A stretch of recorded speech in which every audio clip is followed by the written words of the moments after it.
asalaamualeykum maa ngi gis benn ay vidéo yu ñuy envoyé ci téere yi nga xam ne boo ko ubbee day am karaw ñu ne nañ ko naan teey leen la ma leen waxoon ci téere programmation yi téere bu bees bi yii bu ngeen ko xoolee mooy téere yi mujjee génn bi ñu ko ubbee effectivement ci sóoratu Kahf fekk naa fa karaw googu mu ngi nii tege dégg ngeen waaye nag ñu teey téere bii nekku ci téere bii ci téere yu yàgg yi la nekku ci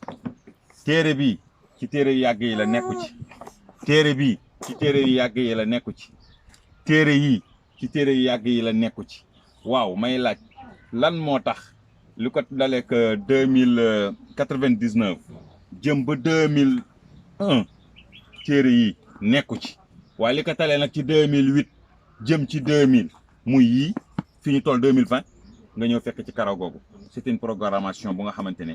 nañ ci tey gis nga virus la yu nga xam ne ñoo ci nekk ubbi gi ñu ubbi téere di ko noyyi boo ko naanee dee preuve yu leer lañ leen defal léegi nag jël leen ngeen comparaison ngeen xool yéen à vous de juger merci